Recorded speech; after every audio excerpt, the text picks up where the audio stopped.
Hey guys, and welcome to a brand new episode of Sports Backstage.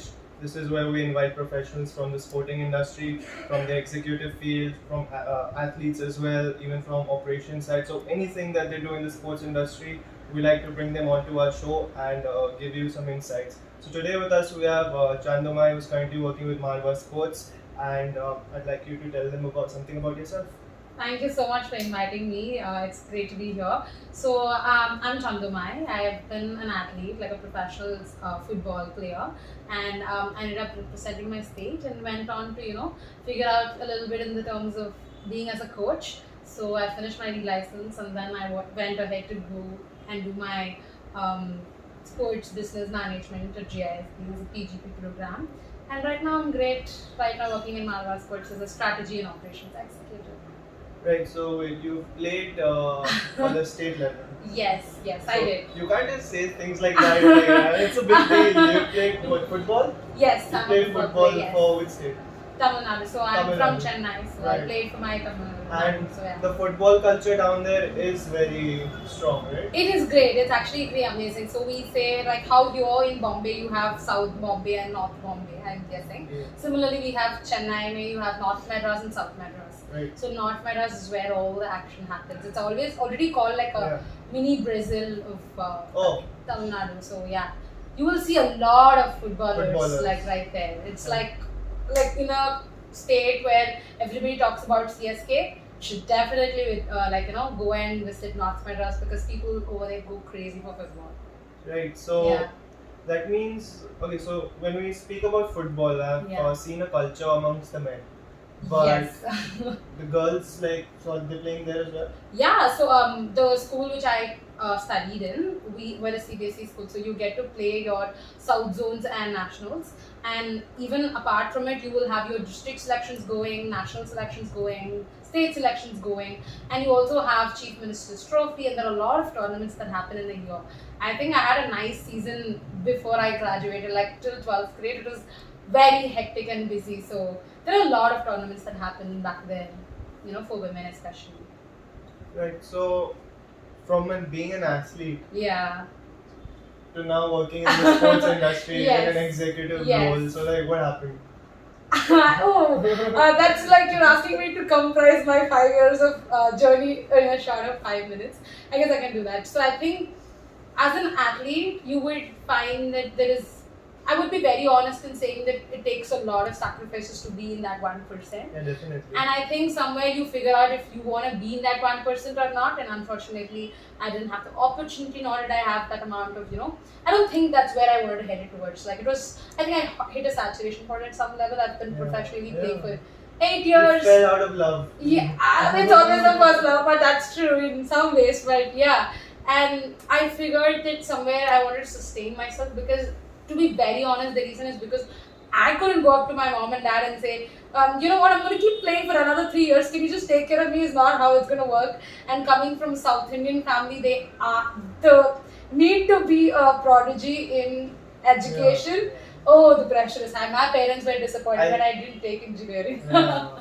I think that is something that we see in the culture down there. Precisely. So I think they were supportive, but the only factor being that I had to understand that I can't just keep playing a sport and expect myself to be financially stable. And I somewhere wanted to be in this industry and not just vanish after 2 or 3 years of playing, and then that's about it. I wanted to figure something where I could sustain in the industry for a long run. So I think you make a very important point that financial stability as an athlete in the country, right? Yes. Like, we all think cricket is such a big monster, money-making machine. Yeah. But the sad reality is, even in cricket, only 1,000 to 1,200 people 100%. in the country are making a living out of cricket. Correct. If we take the people who play in the IPL, who play for the Indian team, who play in the Ranji Trophy. Don't you think there's a lot of intersection in that itself? Like you have your A team, B team, and maximum is like they'll have their second division team, but that's about it. How many players are we talking about? 80 players. Rough 2 round in Ranji and everything you take together. Maximum is 500. I'm giving it a very. I'm including the women teams as well. Okay. I'm including like everyone. Everybody, I'm including all the age groups. I think 1,500 to 2,000. 2,000. Let's make it 2,000 people. Yeah. They are earning a living. Correct. And out of how many? Out of 1.4 billion people, Ex- 2,000 oh. people are making a living out of Yeah. playing cricket. Cricket, correct. So I can't even imagine what the state is for other sports in a country Exactly. like India, where I think after cricket the most watched sport is kabaddi now. Correct.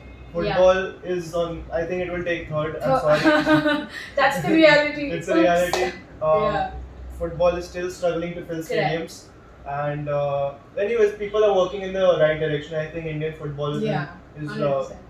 in a much better place than it was, right? Yeah. So it's definitely growing. So we'll definitely get there somewhere. So tell me something. Let's talk about women in sports, right? Yeah. From playing a sport Yeah. to working in the sports industry, I'd like you to shed some light because I think not just women, anyone in general, even a guy would think twice before making a career in sports. I think my parents did allow me, but I am like one of those few cases. Correct. But most parents don't allow even Yeah. their sons to go into sports, right? Correct. Like they don't allow them to pursue it Yeah. as a career. So how did you convince your parents first to play your sport, and what made you think that this is what I want to do, and after that work in the sports industry? So I'd like you to shed some light on that. 100%. So before joining football, I think I was in my 5th grade, around 10 years old, 12 years old. Before that, I was an athlete, so I used to do track and field. So I think when I was 7 years old, I entered the sports industry, I could say. So I've been a track and field athlete, and then from track and field, it was a natural progression towards football because that's when my school started a football team. So once I was around 13, 14, when I couldn't, get into my under 14 Indian camp, I think after the injury and everything that I went through, I was very confident that this is the place I want to be in because you I went was. to the Indian camp as well? Yes, I did. You have to say these things. So I was 13 when I went for my under 14 Indian camp, women's camp. But unfortunately, that time I was suffering from very severe injury in my right foot, like right knee especially. It was almost like a tear. Oh yeah. Yeah, so after that it was pretty difficult, but I kept progressing and I still played. After that, I played for my state and district and everything, so on and so forth. But the important factor being that for me, my parents, it wasn't a surprise. Like, dude, I was like playing it from 7 years old. I've been in this industry, so for them it was pretty normal. But the only factor that I had to figure out is how do I get in? Like, where is the freaking path? Like, it's very difficult. Like, you can lay back and just say, oh yeah, you want to be an athlete? Great. If you want to be a coach? Great. But what is the other options available? And for me, I wanted to explore and understand where is my passion lying in the sports industry. And I must say, I tried quite a few things. So once I finished being an athlete and I figured out, I'll just do a BCom degree just to make sure that my parents are also okay. Chalo, okay, she's doing something. And I took my more accepted one. So I thought like it'll give me some 3 years to figure out what I like. So I just did my BCom degree as a pastime, and I did sports as my full time. So I joined football academy. I did my D license, and I went ahead coaching under 10 kids. So that was how my coaching journey started. And also, while I explored the coaching and understood that I might have an affinity towards it, especially under 8, because that's where I could see a lot of character development happens. And it feels, I can't explain the joy I feel of sharing the sport I love with the kids who are under the age of 8. And the impact is long lasting. So while you were coaching, you were Yeah, so even when I left my coaching to come back, pursue my studies, and I used to go back, all those kids used to still pursue the sport, and there were not much dropouts from my class. And everybody said it's because of the way you teach and coach the kids that you've ingrained that. Right. The coach and my head coaches used to say at this age you just want them to be physically active, but my point is I want them to love the sport. It's my job to make them fall in love with the sport. So I think that's where it stemmed from. And I've tried sports analytics as well. So I did a little bit of courses and understanding of, sports analytics, data analytics and sports analytics. That's like a big thing. Big thing. I think next to oil, that will somewhere data is that new oil. Big data. Big data. So I was thinking, why not sports analytics? So I tried my hand in sports analytics. Did a few courses to understand, do I have the liking towards it? It is a very taxing job.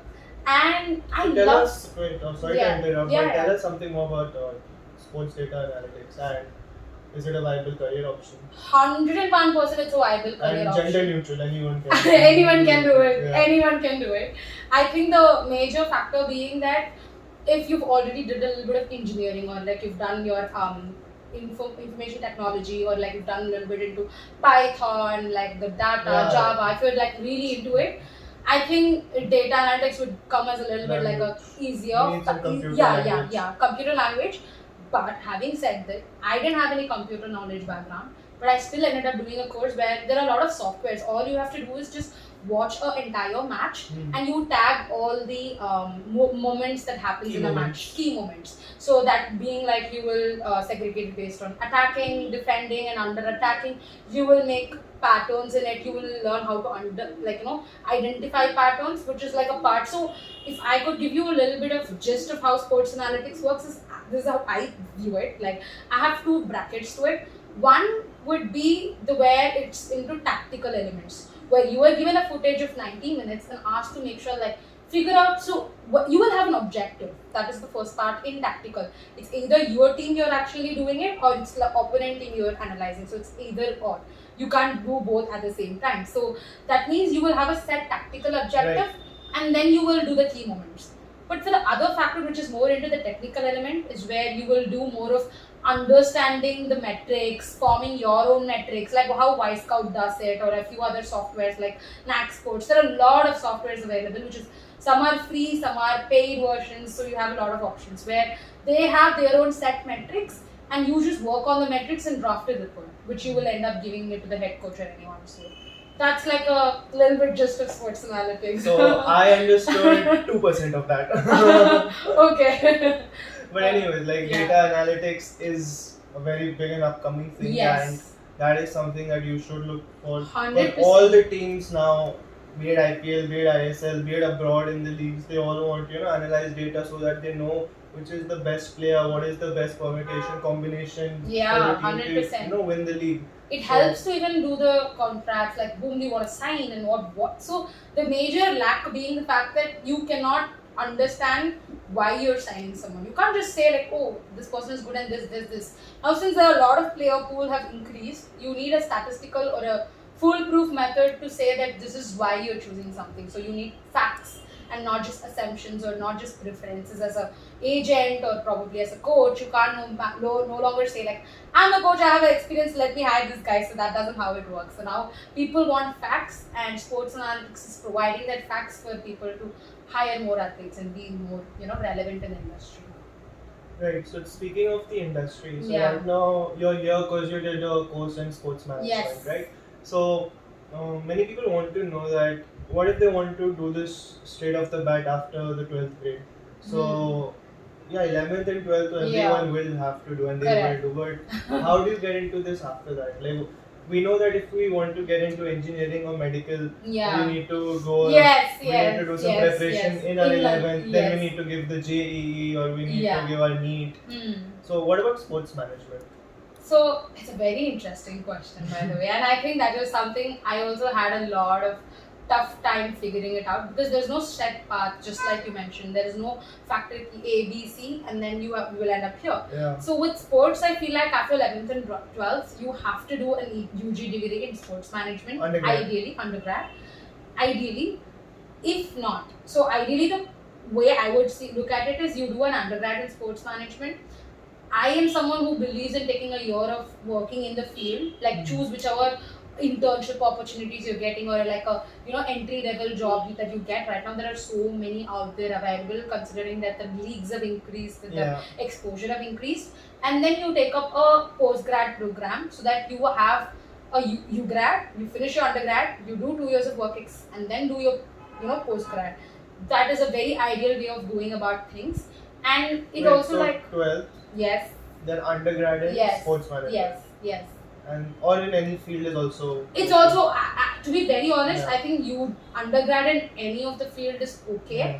But as far as I have understood and analyzed the industry, if you're, say, for example, inclined more towards analytics or something, I would choose an undergrad in computer applications, so that you will have a backup to convince your parents that you're doing something feasible, Yeah. So right? I think, And then figure out a specialization of a sports analytics or a data analytics and something. So now that in sports also there's all kinds of requirements like she said, data analytics, then they have marketing, then they have advertising. So Exactly. if you have an inclination, later on I want to go there, so maybe get a commerce degree, Yes, get a 100%. engineering degree, so that you always have that option with you. That in Yes. case sports Sports. is not the way you imagined it to be. Correct. Sometimes we feel it's something, but when we reach there, it's not something that it's not everyone's cup of tea. Like sports is not for everyone. It's a true fact. And I realized that once I started doing my own degree, and luckily enough, I was passionate about it, so I'm still sticking with it. Right? Yeah. You do need passion for it, but just in case you do have some safer option as well. So once you have a degree, it allows you to go into a different stream with an added advantage of having done sports management, right? So complete it well. If you want, get a degree in sports management undergrad, and then do your postgrad if you want in sports management, or you can also do your undergrad in any other stream of your choice, and then then come to sports management. So it's always there for you. Yeah, 100%.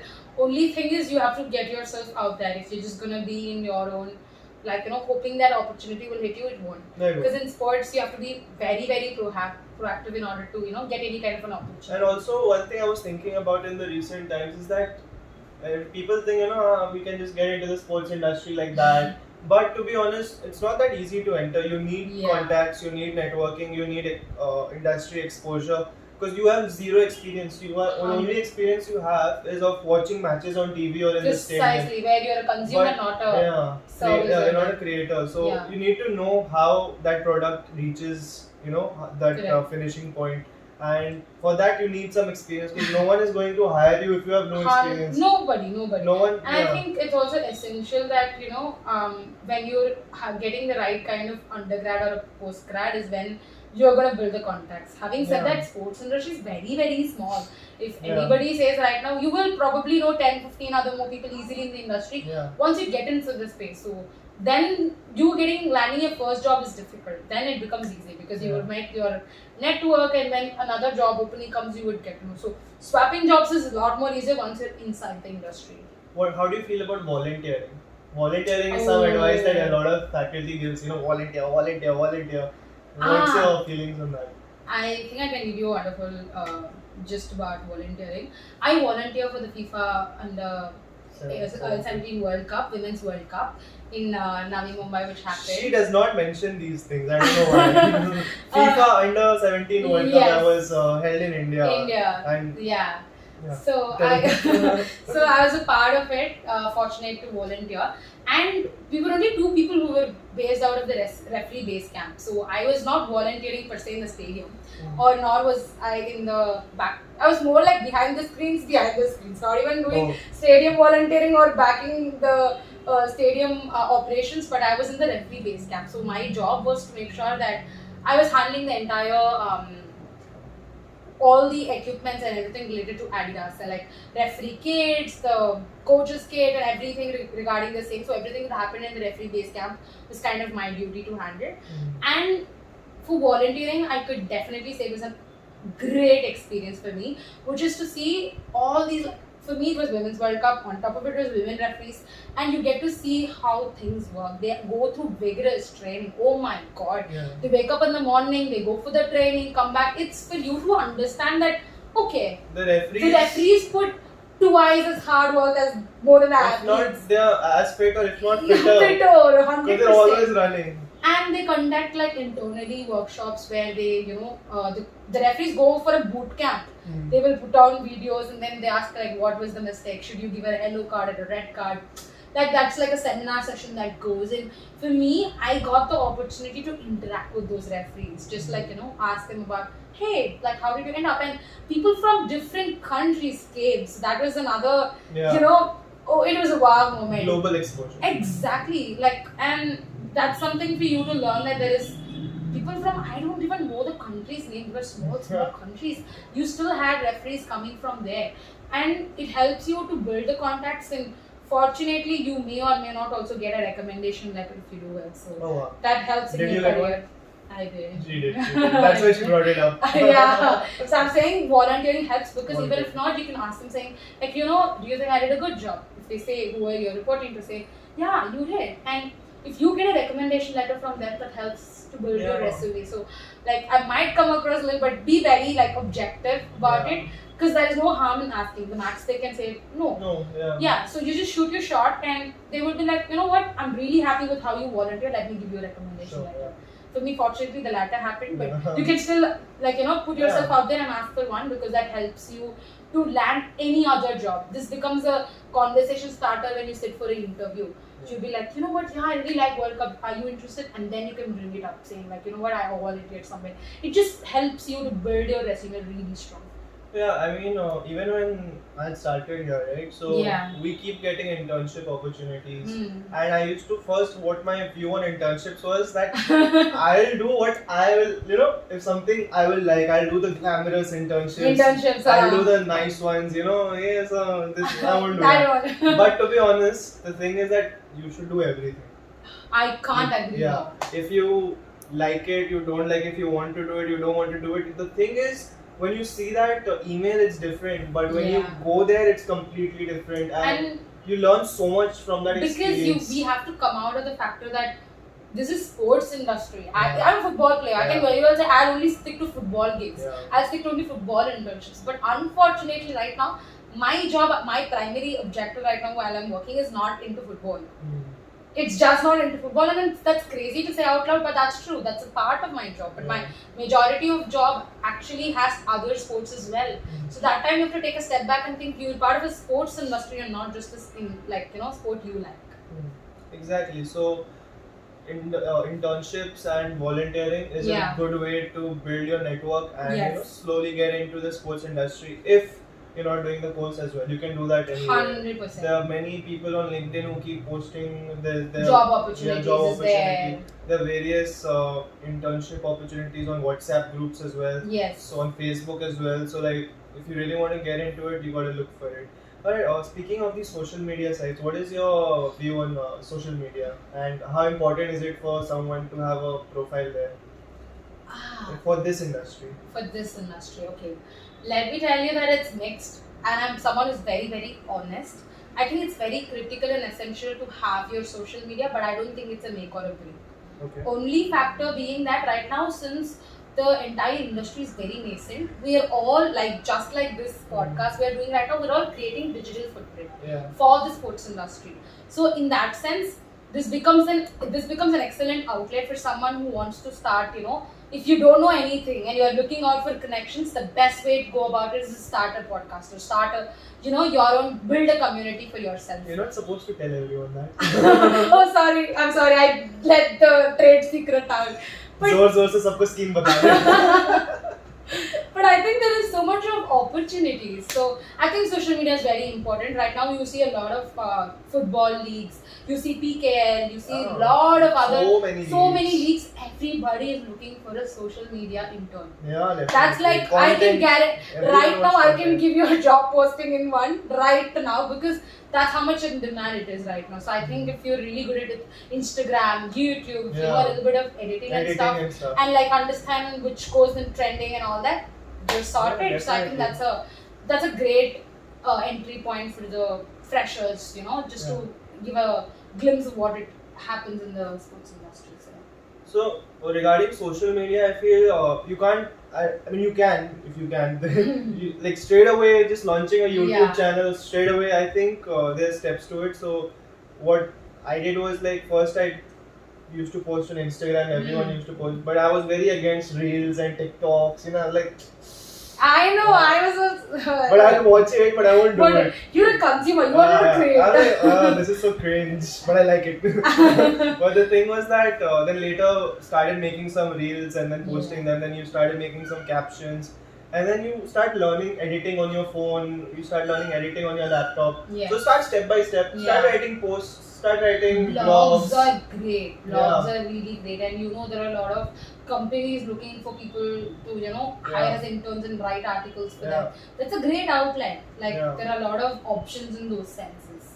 Like, I feel that a great idea in your mind is nothing, but even a bad idea which has been executed, at least it's out there, you did something, Yes. So, and then you learn from it, and you can think thousand things. I will do this, I'll do that, but no one's gonna know unless people, Yeah. All right, moving on.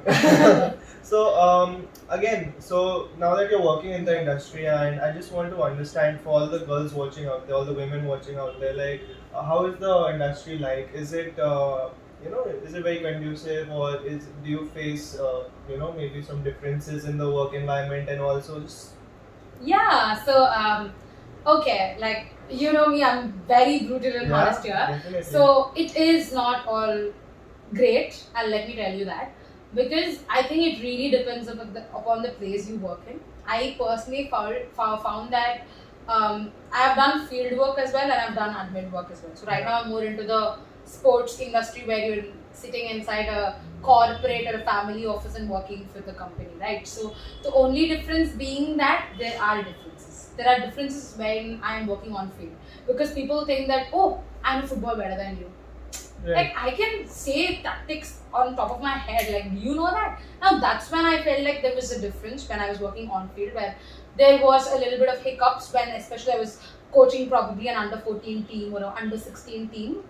It is very evident. Like I think the They look coach at is it also differently. yeah. You are. I think the only factor I would like to tell is nowhere it's easy. I would say, like in any kind of a job or anywhere you go, there is going to be differences. Like, let's face it, let's call a spade, right? Yeah. So it happens. But I feel like if you're equipped enough in terms of your knowledge and in terms of your courage to just say, you know what, even if I'm right, I'm owning it. I'm someone who believes that the only issue with women right now who are really fearing entering into the sports industry is that, what if I fail? Like, dude, the guys always are like, even if I fail, let me just try, is what their approach to life is. And I don't know, correct me if I'm wrong, but that's my philosophy in life. The more girls that I've seen, I have played with around 18 girls, who were like my closest circle while growing up. We all part of the team. And it's very sad to say, but I'm the only one in the sports industry right now, from a school where we used to represent state together, district together, and you go for Indian teams, Indian captains also. End of the story is most of them dropped out after they finished their school, or probably undergrad is max. Once it's done, most of them just flee to other industries, or they just not interested anymore, because this takes a lot of perseverance. Sports industry in itself takes a lot of perseverance. Being a woman takes a lot more. Yeah. So I think only factor in corporate office, I'm not saying much, to be very honest. I am personally happy and great that I had met some very nice male friends who've been in this industry, and they have been more than happy to let me lead. So like where I did my PGP program, most of the guys were so like cooperative that I used to lead most of the time, so they were fine with it. So I think it's just all in how you portray yourself. And I'm like, okay, if you fail, so what? If everybody makes mistakes.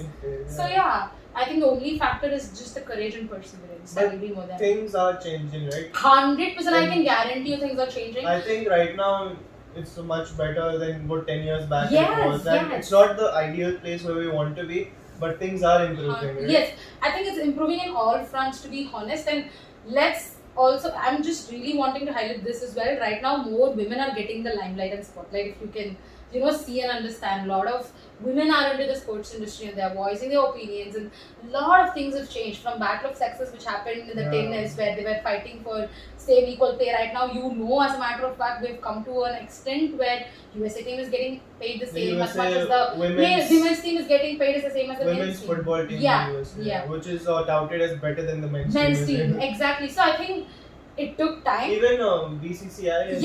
They just like mentioned for the cricket as well. So I'm saying a lot of changes has happened, and I think more women should just come up, because if we're not going to voice out, nothing is going to change. So definitely. And now that the great success that the Women's Premier League was, right? Like the first edition, and I don't think there was any match which was not houseful. Correct.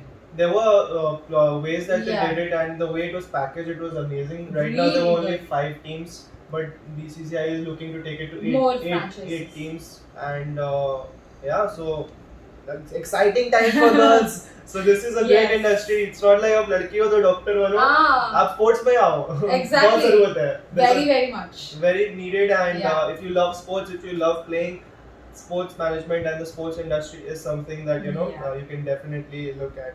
So now let's talk about your current job, right? Yeah. So what is it that you do? So a regular day of mine looks like, where I'm handling various projects, by the way. So since I'm strategy and operations, I'm more like the person who sits in the drawing room, figure out the plan, do the budget, and execute it on the field. So it's more like an end-to-end cycle. So I work on an academy plan for Malolakannan sports right now. So that is something, it's still in the drawing board or like in the phases of strategizing. Right. And I'm currently involved in creating IPs, like intellectual properties, for the company where I work in. So we just finished our first edition of Corporate Cricket League. So let me tell you, that's very interesting. So Okay. it's very interesting. I am not a person who's into cricket, but this is what sports does. Like you go out there, create a structure for it, and go for it.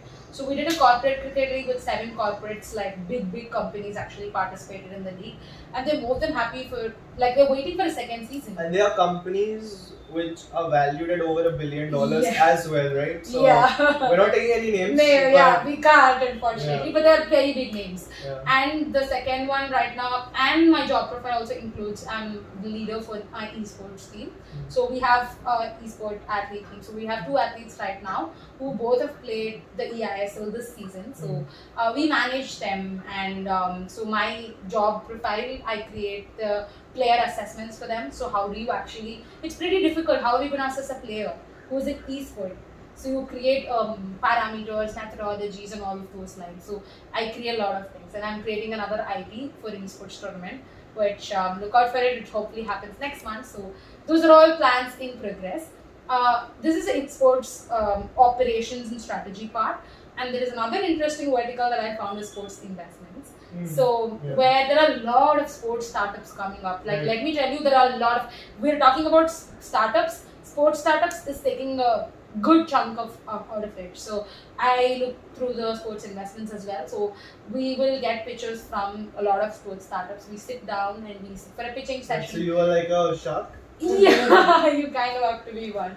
But you just sit there, you hear the pitches, and then you assess and understand what the business is, does it make sense, and you decide if you're putting money or not. So I also have some ideas, so maybe. No, let's do it for sure, don't worry. Right, so okay, so talking about sports startups. Yeah. So obviously, if the industry is growing at such a rapid pace, right, there must be so many gaps that are not filled right now, which these startups might be trying to fill. 100%. So what are, like, without taking any names again, what are some of the interesting ones that you've seen, like the interesting problems that are being solved through startups? So, very interestingly, few are, like, I would tell you the baseline idea of different ones.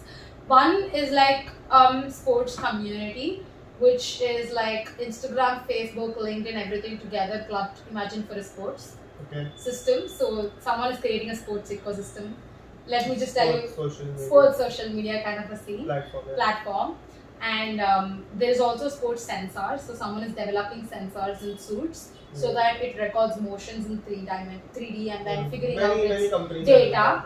And you would also find a lot of companies right now. One interesting one is, you already know, sports training also, some startups are doing it, and quite another few are wanting to bridge that gap where the coach is able to have his or her own dashboard, where even if you're like a very small team, all your players are profiles are in one place. You get to make session plans and send them across. How to track, monitor them. These are all like loopholes, because once COVID had hit, they are more inclined towards tech right now. So how do they develop it is something there. And gaming industry is booming. Like that's something that everybody is looking very actively of how to go about, finding out the space for more of sport tech, if I could say so. Right. So again, in sports startup scenes, we've seen that a few companies where people do fantasy betting, they have grown into $1 billion companies. Yeah. And the amount of money that they generate is just crazy. It's crazy. Tech in sports is, I think, doing great in those places, but still I feel that in the coaching side, where the actual sports is there are a happening lot on of the ground. startups trying to come out for grassroots, preferably. But the issue is right now, especially at least for football, there's not enough sample size to go about it. And so this is where you have to take a step back and understand that sports industry as such we are so different. As in, like a Mumbai footballing ecosystem is not the same as a Chennai football ecosystem. I can guarantee you that. Because the market is so different, if you're launching something, your sample size is not reflecting the entire industry. And I think that's where also the issue happens. And the dropout rates. There's no consistency. See, these are all not in the hands of any company or any startup. It's just in the ecosystem where I feel that's where more awareness like this podcast is essential so that people don't leave the sport. Even if they're playing. So that at least retain in the sports industry to be a sample size for someone We're else. we're coming. We're just coming. We're coming Wait. at you. Just wait. So right now that's the scene. Like most of the companies are into grassroots. Someone's developing entire curriculum of how they can, tag a remote village athlete to a someone a metro tier one coach. Yeah. It's very difficult. How Yeah. are you going to go about it? So people are trying to solve issues, but let's just say that right now it's taking time. I mean, but I think it's possible because see, when COVID hit, right? First education, like schools and colleges, they were like Yeah. such a. But once COVID hit, EdTech became such a monster. Yes. I mean, again, companies we already know, right? Like Yeah. they 100%. those companies sponsor the FIFA World Cups. They sponsor the Indian cricket team as well. So they just became huge monsters. So if we've been able to give, let's say, itna technical stuff, like studies, like physics, chemistry, math, we're able to teach them online. So why can't we give them, technical assistance on sports as well? 100%. Like, let me tell you, when the COVID hit, I was still doing coaching over virtually. We were still conducting sessions through Zoom. Yeah. And we are talking about under 8 kids, where kids' attention span is like 10, No, 30 it's seconds. definitely happening. I'm not saying it's not happening. I'm sure it's happening. If Yeah. I can think of it, I'm sure there's smarter people than me who must have thought of it, created a Yeah. product as well. But what do you think is stopping it from, reaching that level? In all honesty, it's because it's very difficult to get a funding. Funding. It's very difficult to get a funding. As an investor with some kind of a knowledge, I would let you know that it's very difficult to bag a funding. What am I seeing as an investor? How is your product relevant?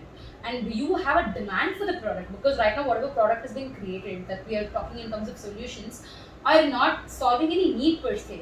So you have to develop a need and then cater to the need. Right now, does a tier like an athlete in a remote village playing the sport of football, is it relevant or required for him to have a coach who is going to be from a tier 1 or a tier 2 city? If then, how is it making business sense? Because we're not here looking after NGOs or we're not doing charity, right? How are you going to convince an investor that, just look at me, my product is better than any other. So there are other factors as well that an investor looks the at. product needs to be affordable, first of all. It needs to sell itself. Yeah. That as an investor, when you're sitting for the pitching session, you're like, I need to get this. I need to get him. Like, what? I have to get a major chunk in this whatever company it is. I'm just really looking forward to buying him out. That's how much you should impress investor. So that is when the investor mindset also differs, because that differs from company to company. Because in the returns aspect, there are lot more startups which will give you 10x or probably 3x in the span of 3 years or 4 years, right? So when you're investing in a sports startup, you're ideally sitting back and thinking of 10 years. You're not going to be an investor like 3 years, if my 2x is gone, done, I'm exiting out of the company. That's not how it works, right? So I think, to be very honest, that's when the ecosystem is also trying to close that gap. I think investors also like it when people solve problems through tech, because it's 100%. scalable. That's Scalable, what, yeah. like you said, 10x, 20x. So that will only happen through tech. If you go like physical infrastructure, To I be think fair- there are very few investors No, are out sorry, there. let me tell you, if you're into sports infrastructure, Yeah. investors will be on board. I'm not even kidding. Really? Really, sports infrastructure is something I would really like. That is also part of things that I look at in Mawa, where you're just like there are a lot of sports infrastructure that they develop. So that's where it comes. Like, that's also a very good revenue generation business. It's very much similar to your asset investments, like where you invest in certain assets and wait for it to increase its value, like appreciation over the time. So sports infrastructure is a very lucrative business. If you have a chain of 10 to 12 turfs in any of the city, even be tier 3, and you're making good amount of money, as an investor, I would really want to enter that market because you have a good scale. Tier 2, Tier 3 is very like unsaturated right now. Precisely. Compared to the metro cities. Metro cities, It's quite saturated. Yeah, so as an investor, physically, that is something that we invest in. And we also look at any, like very recently there is a startup who was into sports events, who conduct exclusively sports events, how to conduct like massive sport events. So on those lines, in terms of operations, and you have a little bit of a system or a process in place, then an investor might be really interested. But you have to really sell it.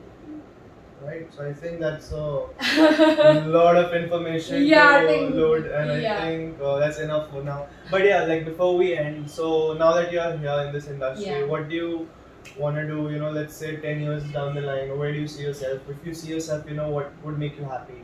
So, what would make you happy seeing yourself like 10 years down the line? Okay, that's a very difficult question to answer, because just like you saw me, I'm just hop, skip, and jump to learn new things. But I would really like to. I'm very glad I'm not the one answering the questions. This has been a passion project of mine that I have a pretty detailed plan of what I want to do. You have a business plan. I do have one, but it has its own verticals. And looking at first on how difficult it is to be a startup founder has shed a lot of reality. It has given me a lot of reality checks. Like, do you really want do you want to do you really want to do that? Like, you really want to do it? Because you have to beg and then you have to learn new things every day. It's too much of stress to handle. Hoping that you don't fail in the next 3 to 6 months. Too many moving parts. Too much. But before even the business plan, I would really like to give back to the sports community, if I can say so, especially women. And that's a passion project of mine that I'm still conceptualizing, because I know exactly what I want to give. But I have to figure out which is the best way to give, because right now I'm in the position to learn.